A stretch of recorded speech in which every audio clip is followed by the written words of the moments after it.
Bienvenue à toutes et tous, et merci de votre présence pour cette réunion du Cercle d'études marxistes.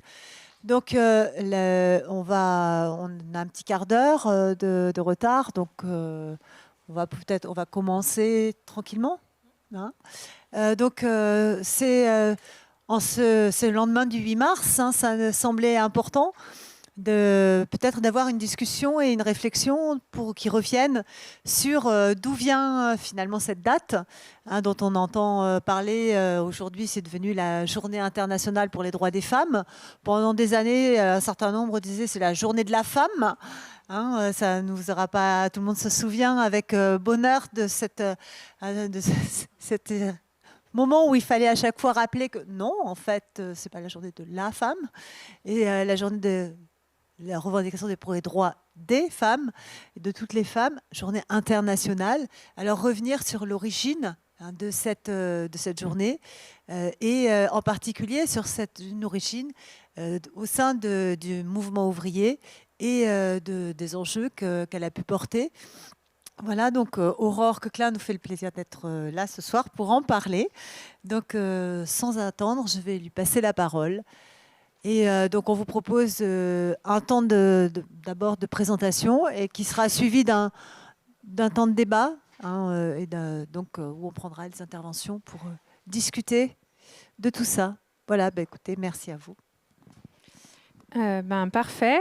Donc, bonsoir à tous et à toutes. Je suis très contente de faire le topo introductif à la discussion aujourd'hui autour de marxisme et féminisme. Et effectivement, on va parler plus précisément du 8 mars, mais peut-être pour recontextualiser un peu cette question du féminisme marxiste. Oui, donc j'ai fait un PowerPoint. Celles et ceux qui me connaissent savent qu'ils sont chers à mon cœur. Mais voilà, ça permet aussi d'animer un peu la discussion avec des images et du texte. Et pour commencer un peu du coup la discussion, revenir sur le fait qu'il y a à l'heure actuelle une forme d'actualité du féminisme marxiste qui est une tendance du féminisme qui est ancienne, qui a produit théoriquement depuis plusieurs siècles, mais qui a longtemps été invisibilisée et méconnue. On peut dire à la fois du fait du mouvement ouvrier lui-même, mais aussi en partie du mouvement féministe, parce que forcément le mouvement féministe, il n'est pas unifié, il est traversé par différents courants. Et donc parfois ça a pu se faire plus ou moins pacifiquement. Et donc le courant féministe marxiste n'a pas toujours été sur le devant de la scène féministe. Ça a évolué ces dernières années, notamment avec une double actualité qui est celle à la fois d'un regain d'intérêt pour le marxisme en général, à la faveur de la crise économique de 2008 et de ses conséquences. Donc, renouveau du marxisme et renouveau du féminisme marxiste au sein de ce marxisme-là. Et puis, bien sûr, je disais double actualité. Il serait difficile de ne pas parler aujourd'hui, et j'en reparlerai, de la 4e vague du féminisme qui fête cette année ses 10 ans. Et donc là aussi, un renouveau des mobilisations féministes qui va porter l'attention autour notamment, pas que, mais des théories féministes au pluriel, et donc en partie du féminisme marxiste. Donc on est dans cette actualité-là, c'est pour ça aussi que ça nous semblait une bonne idée de revenir sur le féminisme marxiste, mais avant de rentrer vraiment dans le vif du sujet, je voulais souligner que lorsqu'on parle du féminisme marxiste, il y avait un enjeu à ne pas tomber un peu dans deux écueils qu'on peut retrouver parfois quand on parle de cet objet-là. Et du coup, je vais essayer de tomber ni dans l'un ni dans l'autre, et vous me direz à la fin si j'ai réussi, j'espère. Voilà. Le premier écueil, à mon avis, qui et une tendance qu'on peut retrouver dans l'extrême gauche, c'est de dire que finalement, le mouvement ouvrier du 19e et de la première moitié du 20e siècle avait tout compris au féminisme, tout théorisé, et que finalement, on peut juste se référer à ce corpus-là et s'arrêter là pour avoir la bonne ligne féministe marxiste. Ça, à mon avis, c'est discutable, et je vais le discuter. Mais de la même façon, il ne faut pas tomber dans l'écueil inverse qui dirait que le mouvement ouvrier ne s'est jamais intéressé à la question féministe, était unilatéralement sexiste et patriarcal, et que, en gros, il a fallu attendre les années 1970 et le mouvement autonome des femmes pour que la question féministe, elle soit politisée. Et ça, à mon avis, moi, c'est la vision que j'ai eue pendant de nombreuses années. C'est également une vision qui est fausse. Donc, il faut plutôt essayer de tenir la juste mesure entre ces deux écueils en disant qu'il y a une forme de paradoxe autour de ce féminisme marxiste qui est que, oui, le mouvement ouvrier, à ses débuts et même après, était en partie sexiste, hostile aux revendications que nous qualifierions aujourd'hui de féministes. Mais dans le même temps, ça a été le mouvement ouvrier, un espace de lutte et de développement du mouvement féministe moderne, aussi bien à un niveau théorique, mais aussi, ce qui est tout particulièrement intéressant, à un niveau pratique, avec des tentatives, y compris quand notre courant a été au pouvoir, d'essayer de réorganiser la société selon une vision en partie féministe. Donc tout ça, c'est ce qui fait que c'est intéressant de se poser la question aujourd'hui. Et d'ordinaire, quand je fais des discussions autour du féminisme marxiste, je prends plutôt l'angle en fait des débats théoriques.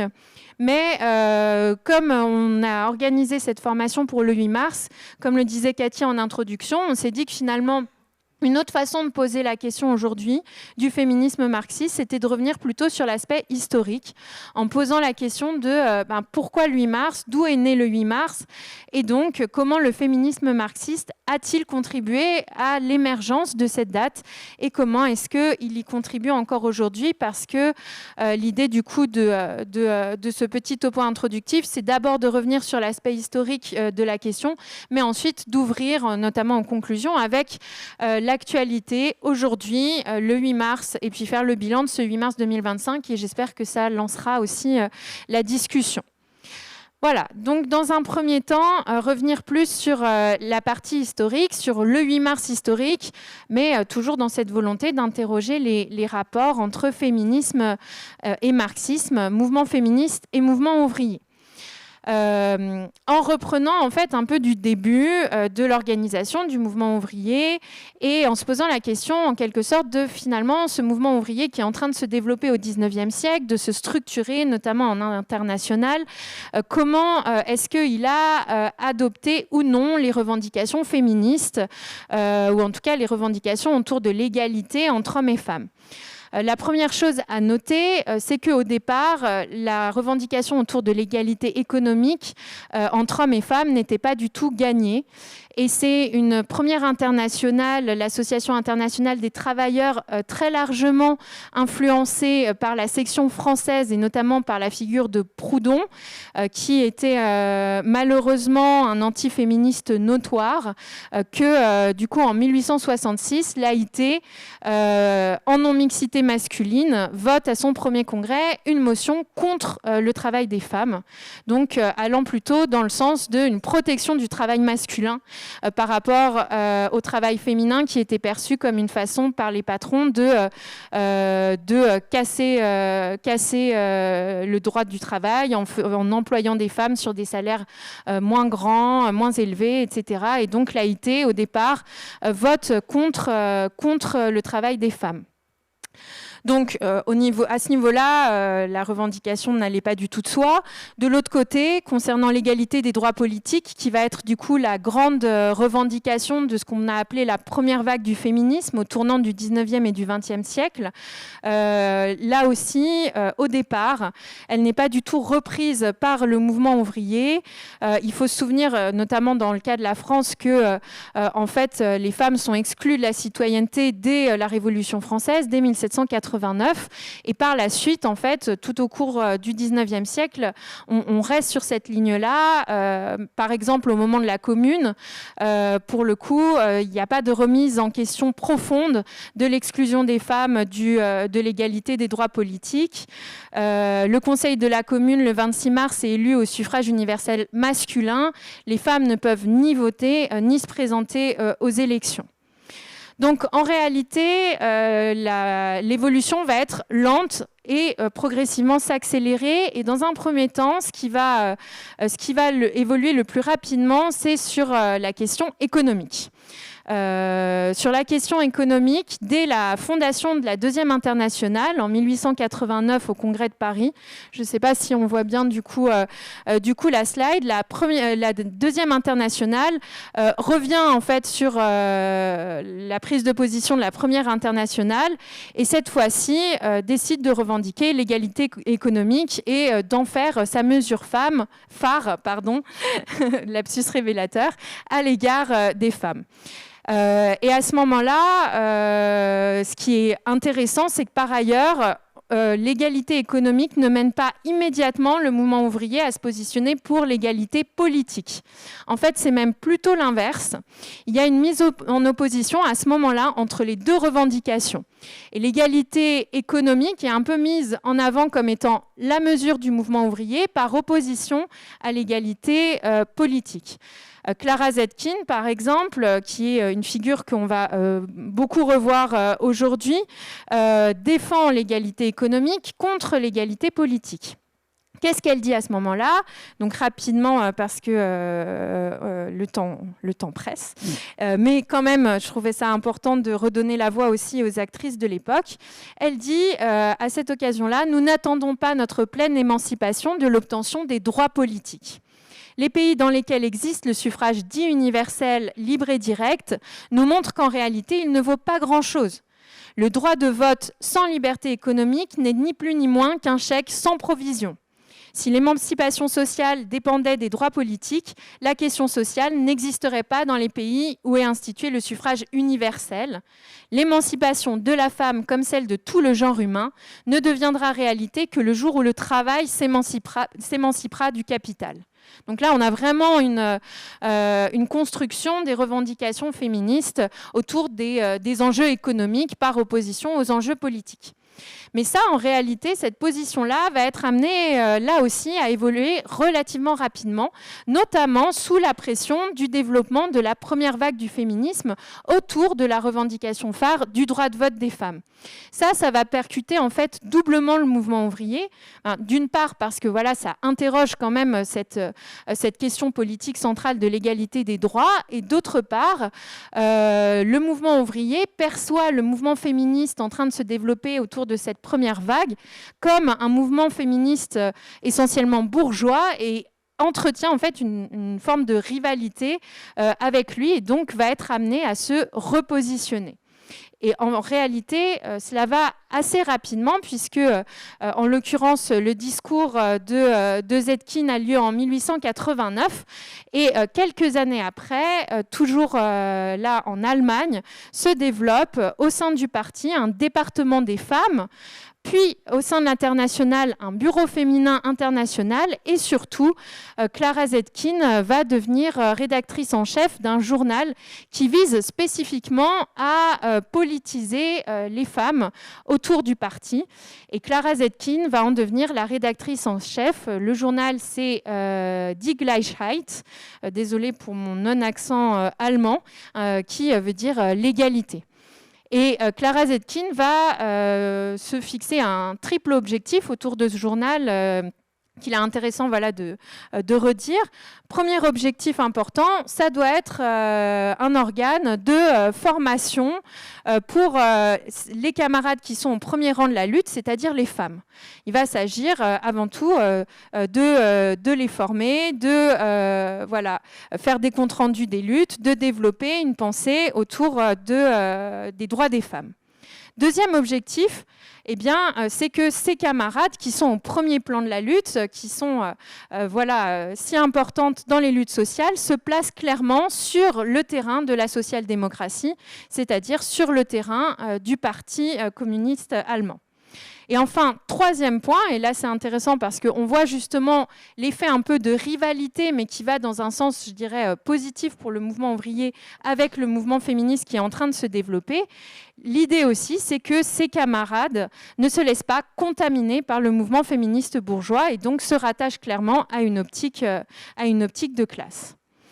Et donc, à partir de là et de ces développements en Allemagne, cela va continuer à s'accélérer, et notamment à l'échelle internationale, avec le deuxième congrès de la deuxième internationale à Stuttgart. Et à ce moment-là, est créée à la marge de ce congrès une première conférence internationale des femmes socialistes à l'initiative de Clara Zetkin, qui va être l'événement fondateur de l'Internationale des femmes socialistes.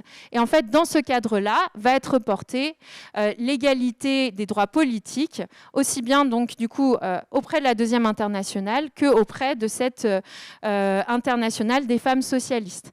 Et donc à ce moment-là, une motion est adoptée où le Congrès socialiste international non seulement se félicite, c'est ce qu'il y a dans la slide, mais j'essaie de résumer, de voir l'existence d'une conférence des femmes socialistes. Ils se déclarent solidaires de leurs revendications et les partis socialistes de tous les pays déclarent avoir le devoir de lutter énergiquement pour l'instauration du suffrage universel des femmes. Donc en quelques années, on a ici une évolution qui est véritablement notable et qui se retrouve également auprès de Clara Zetkin. On est très loin de ses positions de 1889 où elle se prononce du coup à l'occasion de ce congrès-là pour le droit de vote des femmes. Et elle explique en fait pourquoi assez longuement, justement pour montrer quand même... Pour justifier en quelque sorte l'évolution, il y a 3 idées qui sont un peu centrales. La première idée, je vais citer juste les passages en gras, c'est que les femmes socialistes ne voient pas dans le vote des femmes la panacée susceptible d'éliminer tous les obstacles qui empêchent les femmes de mener une vie privée et professionnelle libre et harmonieuse. Ce vote, en effet, ne met pas en cause l'essentiel, c'est-à-dire la propriété privée, racine de l'exploitation et de l'oppression de l'homme par l'homme. Donc on retrouve quand même cette importance et cette centralité de la question économique. Et c'est une sorte de concession en quelque sorte. Et Clara Zetkin tient à souligner néanmoins que ce qui reste central, évidemment, c'est l'enjeu économique. Néanmoins, là où il y a une évolution, c'est deuxième aspect. Pour nos autres socialistes, le vote des femmes ne saurait donc être, comme il l'est pour les bourgeoises, le but final. Ce n'est pas l'objectif dernier, mais nous considérons sa conquête comme une étape extrêmement souhaitable de la lutte pour notre but final. C'est-à-dire que tout ce qui peut être gagné dès ici et maintenant en termes de droits, on le prend en vue de la perspective d'une révolution qui remettra en cause les bases économiques de l'exploitation. Donc articulation entre les deux et distinction entre le mouvement féministe ouvrier et le mouvement féministe bourgeois. Et troisième argument, Clara Zetkin le justifie également par une évolution autour du travail féminin qui est le propre du développement du capitalisme selon elle. Cette nouvelle position, elle est justifiée par la transformation de l'activité économique elle-même, nous dit Clara Zetkin, de l'existence sociale et de la conscience qu'a la femme d'elle-même. La production capitaliste a relégué la ménagère de l'ancien temps aux oubliettes. À sa place est apparue la femme qui exerce une activité professionnelle et surtout la femme salariée qui se trouve au centre de la vie économique. Bon, là-dessus, on peut plus la discuter parce que, pour le coup, ça a plutôt fait apparaître la double journée de travail que reléguer la ménagère aux oubliettes. Mais en tout cas, la justification ici dans l'évolution des prises de position, c'est bien une évolution du statut des femmes dans la société. Donc, en quelques années, une évolution importante, mais vous me direz, d'accord, tu nous resitues un peu tout ça, mais qu'en est-il du 8 mars ? Comment est-ce que le 8 mars émerge ? Eh bien, justement, il émerge dans ce contexte-là, d'abord à l'initiative du Parti socialiste d'Amérique, qui, dans le cadre du coup du fait que cette deuxième internationale s'est saisie de la revendication du droit de vote des femmes, va organiser en 1909 une première journée nationale des femmes, et en tout cas de ce que j'ai retrouvé, c'est la plus ancienne organisation dans le mouvement ouvrier de l'époque de cette journée nationale des femmes, ce qui va en fait donner l'idée lors de la deuxième conférence de l'Internationale des femmes socialistes, cette fois-ci à Copenhague, à Clara Zetkin et à Alexandra Kollontai, de finalement porter cette idée d'une journée internationale des femmes sur le modèle américain, mais cette fois-ci à l'échelle internationale, et spécifiquement autour de la revendication du droit de vote des femmes. En gros, on va organiser une journée féministe internationale pour faire de la propagande autour de la nécessaire égalité politique et donc pour le droit de vote. Et une résolution est d'ailleurs à ce moment-là adoptée avec l'idée que tous les pays membres de l'international vont se coordonner pour faire à la même date une journée internationale en vue de l'obtention du droit de vote. Et c'est le cas dès l'année suivante, en 1911, puisque c'est le moment de la première célébration de cette journée à une échelle internationale. Alors j'ai retrouvé dans plusieurs pays, en Allemagne, en Autriche, au Danemark, en Suisse, et ne serait-ce qu'à Berlin ce jour-là, on recense pas moins de 42 meetings qui rassemblent 40 à 50 000 personnes, donc vraiment succès de l'initiative qui va continuer du coup dans les années qui suivent jusqu'à ce que la Première Guerre mondiale en fait ralentisse évidemment cette mobilisation et y mette quasiment fin. Je ne vous ai pas dit, mais sur la slide, il y a une illustration justement de cette deuxième conférence. Et du coup, on trouve au milieu, à gauche, Alexandra Kollontai et à droite, Clara Zetkin, qui du coup ont défendu et obtenu l'idée de le principe de cette journée. À noter que au départ, dans le cadre de l'international, mais je reviendrai plus en détail là-dessus par la suite, les revendications féministes sont plus compliquées en Russie qu'en Allemagne. Alexandra Kollontai, elle bataille pour essayer de créer un département des femmes au sein du parti sur le modèle allemand. Au départ, ça ne fonctionne pas. Mais en 1914, pour le 8 mars, sort pour la première fois le premier numéro d'un journal à destination des femmes intitulé « L'ouvrière en russe » sur une idée d'Inès Armand, et ce, malgré les oppositions de Lénine. Donc voilà, pour essayer de restituer aussi les tensions que ça pouvait créer. Autant en Allemagne, ça avance relativement vite, autant en Russie, de ce que j'en ai vu, ça progresse plus difficilement. Donc voilà pour ce premier temps, on va dire, de constitution du 8 mars autour de l'idée du droit de vote des femmes. Mais cette histoire du 8 mars est en lien avec le mouvement féministe et marxiste ne devait pas s'arrêter là, puisque en 1914, la Première Guerre mondiale éclate et quelques années plus tard, un 8 mars très important va se dérouler en 1917 en Russie. On est dans un contexte qui est celui que je vous évoquais, de Première Guerre mondiale, de manque de nourriture, de crainte de la famine et aussi d'une extrême répression en interne. Tout cela, ça fait, en interne de la Russie, tout cela, ça fait que les bolcheviks décident que pour ce 8 mars-là, en tout cas, on ne va pas organiser quelque chose de spécifique en lien avec la journée pour les droits des femmes. Mais du coup, que va-t-il se passer ? Et là, je ne pouvais pas résister au plaisir de vous lire un passage cité au tout début du livre, qui est par ailleurs génial et que je vous recommande, de Jean-Jacques Marie, « Les femmes dans la Révolution russe », où il raconte justement, à partir d'archives, ce qu'il a pu retrouver sur qu'est-ce qui s'est passé exactement autour du 23 février 1917 pour le calendrier russe, 8 mars de notre calendrier. Donc, je vous lis pour vous partager ça. Ce jour-là, au matin, les ouvrières du textile de plusieurs usines de l'arrondissement de Vyborg à Petrograd, lasses de passer des heures dans les files d'attente devant les boulangeries pour du pain de plus en plus rare et de plus en plus cher, se réunissent, décident de manifester contre la vie chère et le manque de pain. Elles se mettent en grève et envoient une délégation demander leur soutien aux ouvriers métallurgiques de l'usine Ericsson voisine. La veille, pourtant, le responsable bolchevique de l'arrondissement, le serrurier Viktor Kayourov, avait fait la tournée des usines pour interdire, selon ses propres mots, toute agitation pour l'appel direct à la grève. Aussi, écrit-il dans ses souvenirs, rédigés en 1923, quels ne furent pas mon étonnement et mon indignation, et Jean-Jacques Marie commente, qui semble encore l'habiter 6 ans plus tard, lorsque le lendemain, le camarade Nikifor Ilitch vint m'informer que la grève avait éclaté dans plusieurs usines de textiles et qu'une délégation d'ouvrières arrivait avec une résolution réclamant le soutien des métallos. J'étais indignée par la conduite des grévistes. D'abord, elles avaient manifestement ignoré les décisions du comité régional du parti. Et ensuite, moi-même, la nuit précédente, j'avais appelé les ouvrières à la retenue et à la discipline. Et soudain, c'était la grève. Il n'y avait à cela, semble-t-il, ni but ni raison, sauf les queues pour le pain devant les boulangeries, faites essentiellement par des femmes et des enfants. Et en fait, c'est vraiment génial parce que ça résume tout.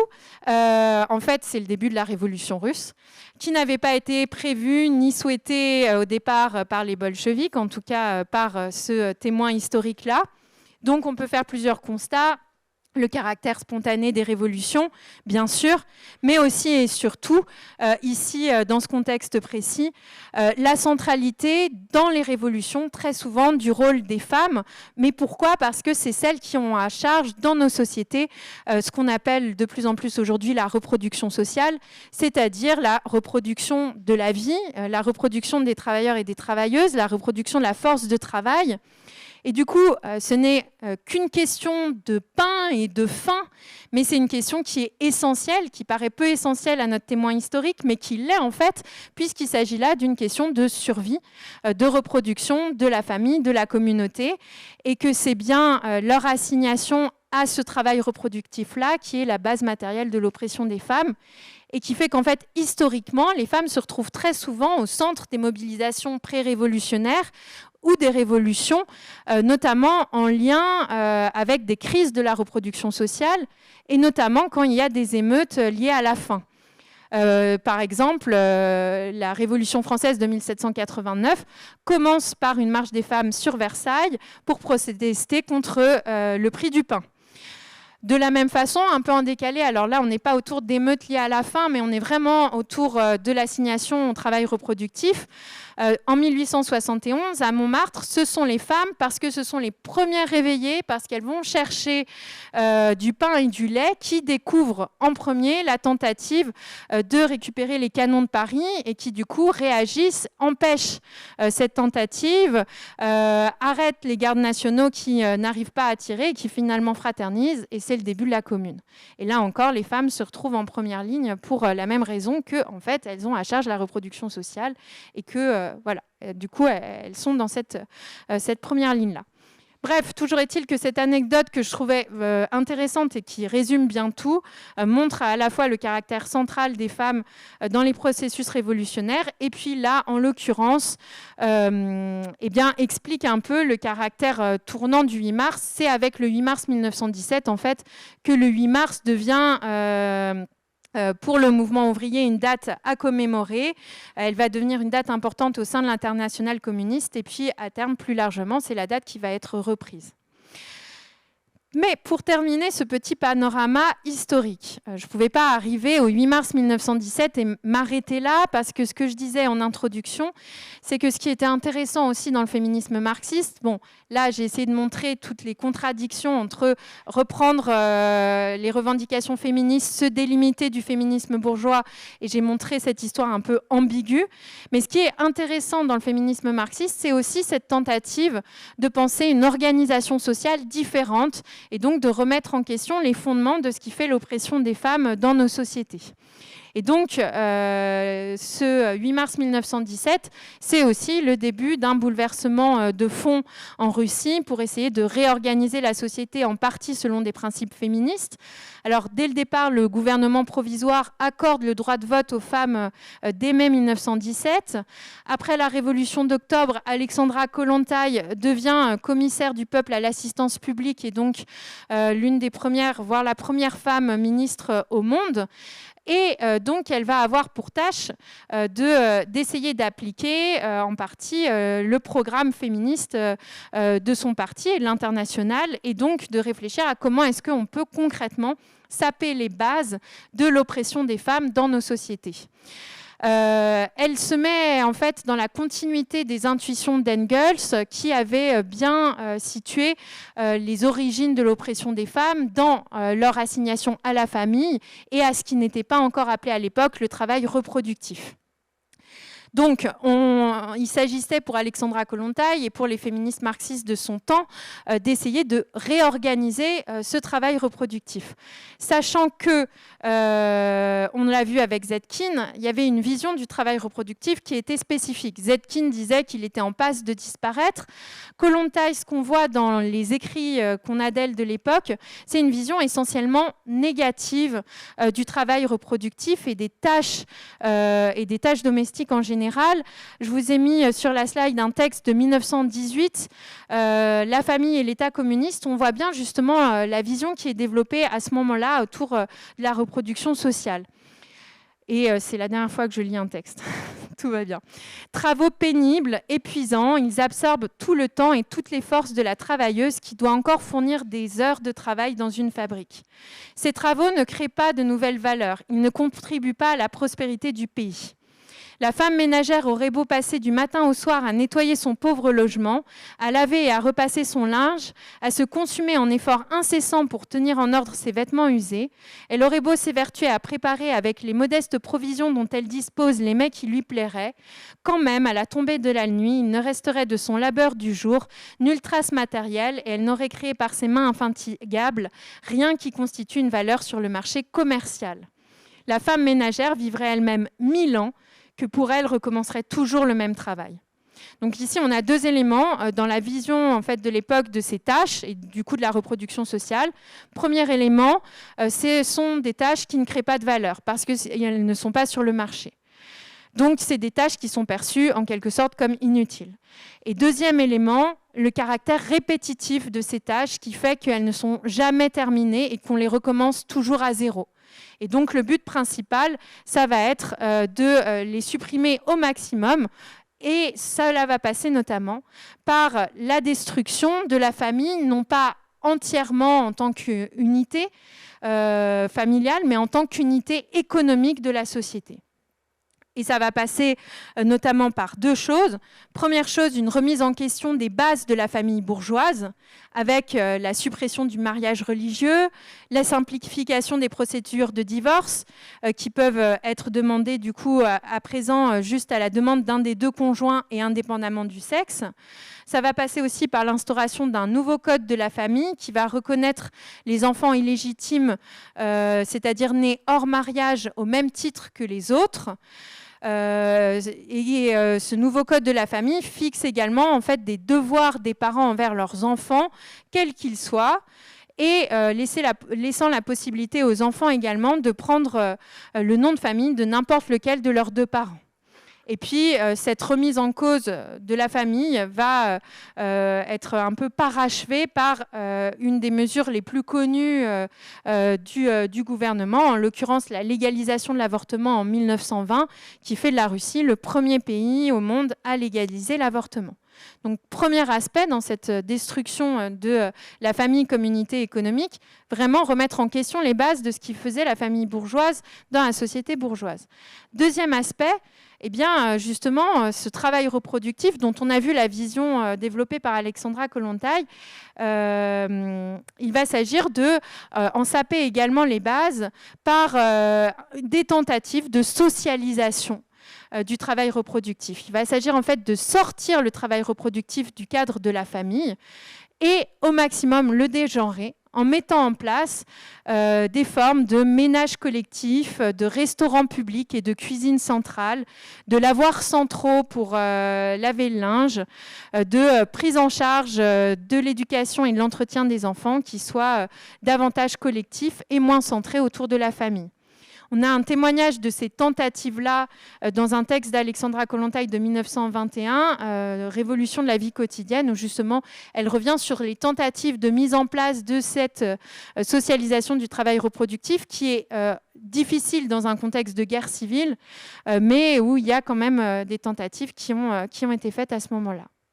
Et puis parallèlement, évidemment, on continue à avancer politiquement dans l'organisation des femmes, avec l'organisation d'un grand congrès des pans russes, des ouvrières et des paysannes dès 1918, où plus d'1 millier de personnes vont y assister, où les Lénine fait un passage qui n'était pas prévu et qui est remarqué à ce moment-là.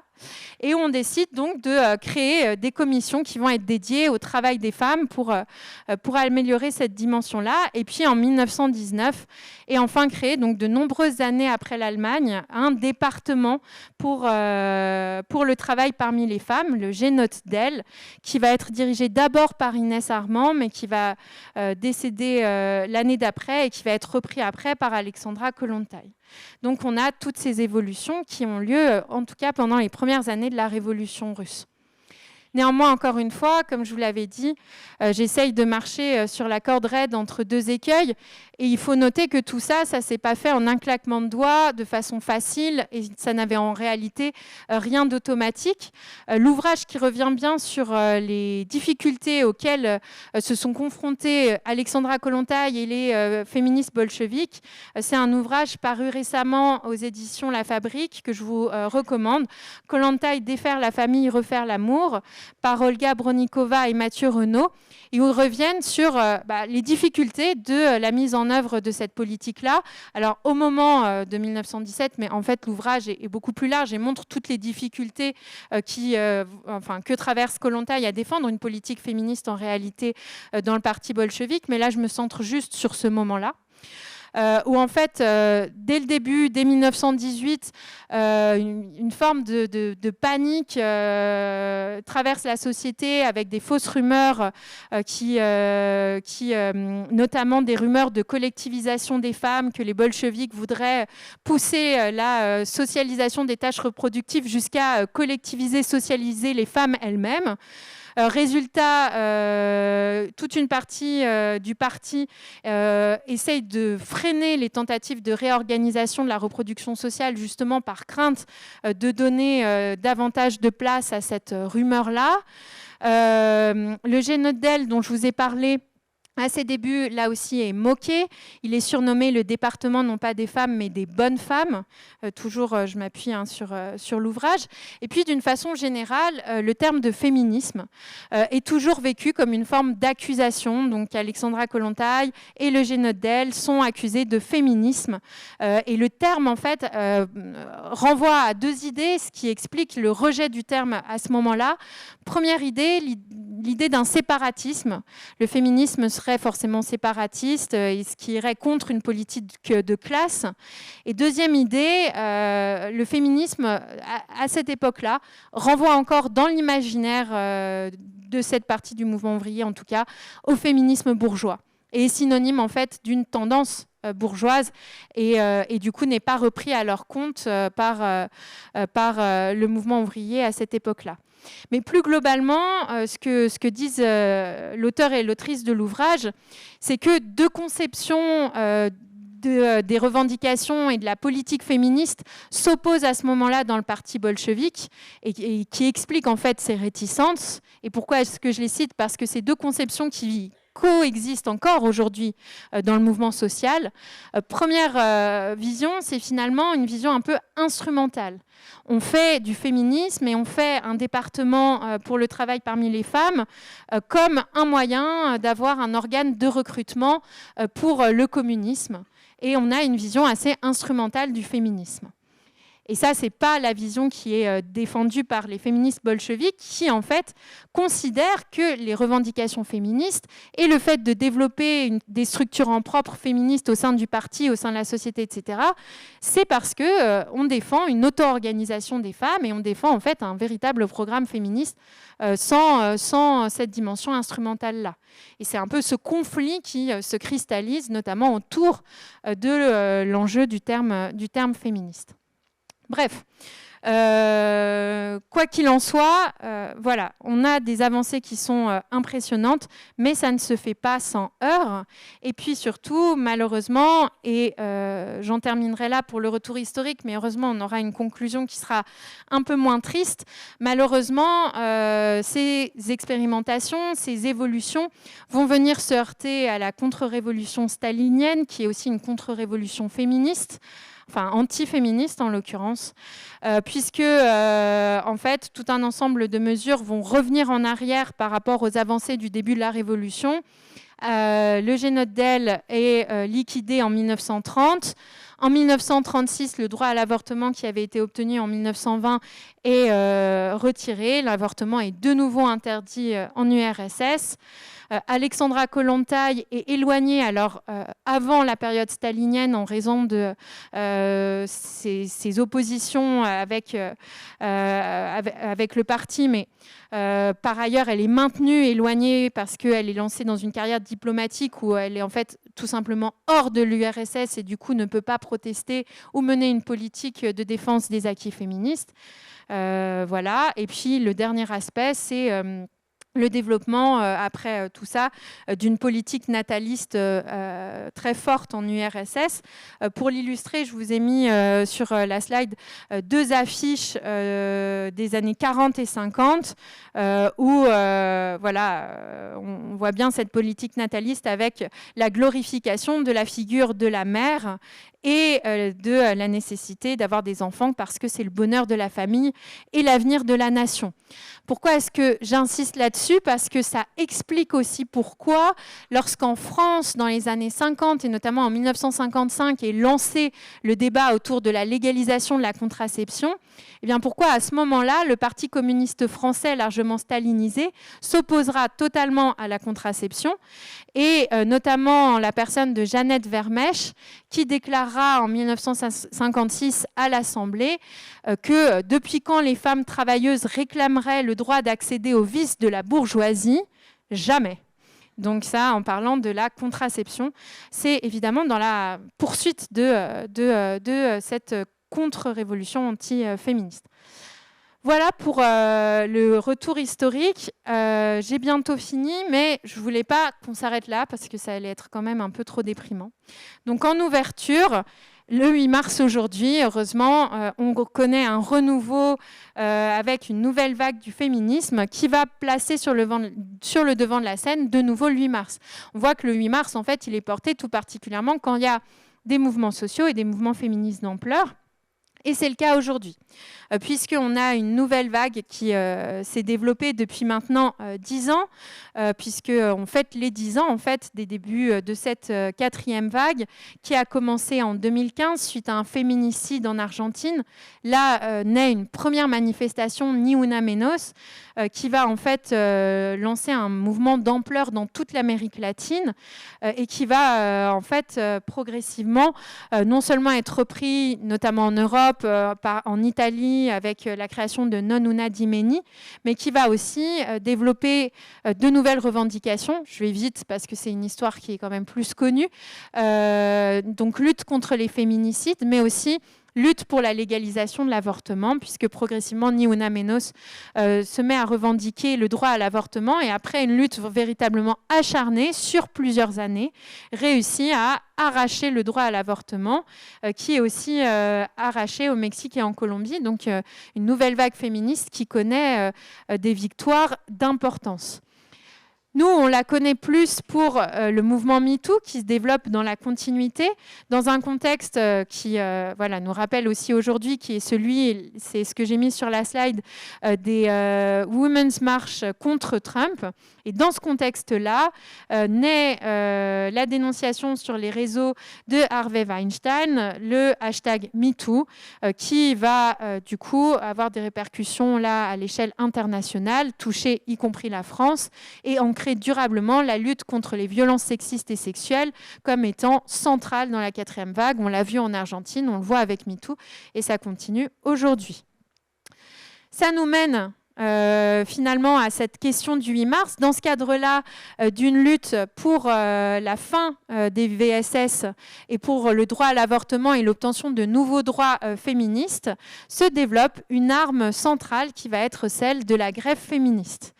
Ni Una Menos en Argentine, en fait, s'inspire en 2016 d'une grève féministe en Pologne et a l'idée de reprendre du coup cette idée de faire grève pour visibiliser le rôle central des femmes dans la société. Et Ni Una Menos, à partir de 2017, va en fait faire un appel international pour la grève féministe pour le 8 mars.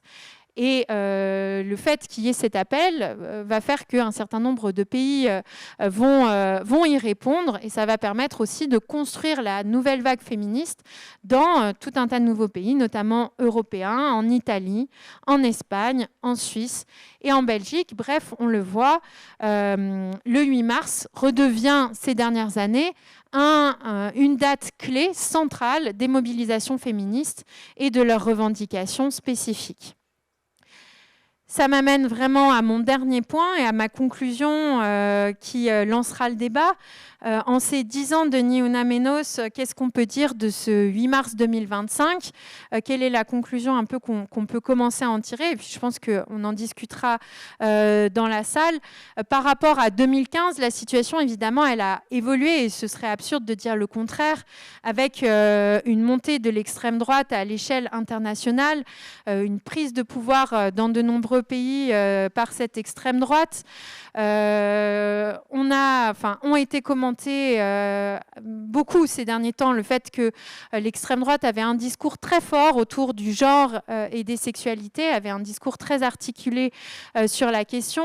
On a vu avec la nouvelle accession au pouvoir de Trump que les premières mesures qu'il avait prises visaient en premier lieu les questions de genre et de sexualité, pas uniquement évidemment, mais qui avait un biais très fort autour de ces enjeux-là, et notamment avec tout un ensemble de mesures transphobes et anti-trans qui ont été menées très très rapidement. Bref, on a de fait une extrême droite qui essaye en partie de remettre en question les acquis de la 4e vague du féminisme. Mais ce qu'on peut en dire, c'est que la situation, pour autant, elle n'est pas close du tout. La 4e vague du féminisme se maintient en réalité, et on est moins face à un changement de période ou un backlash antiféministe ou un creux de la vague que face à une situation qui est extrêmement polarisée.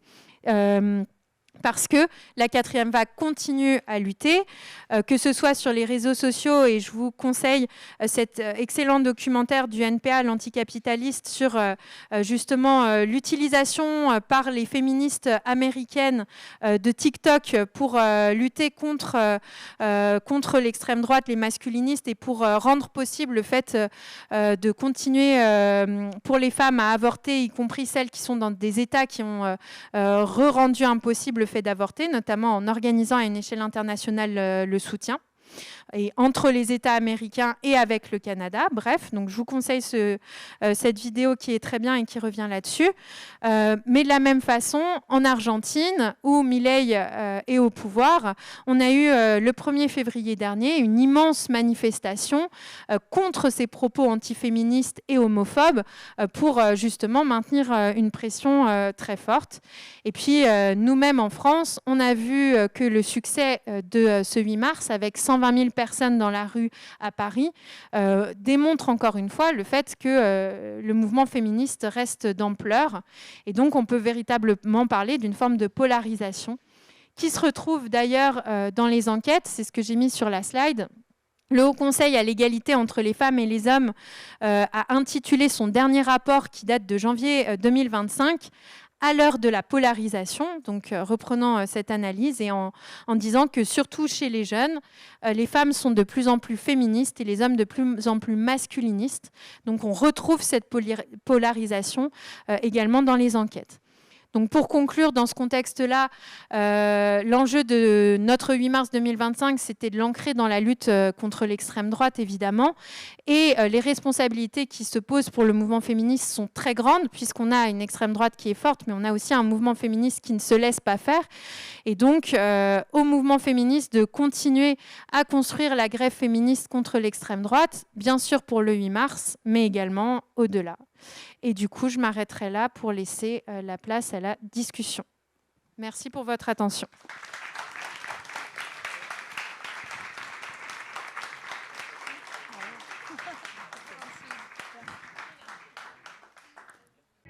Merci.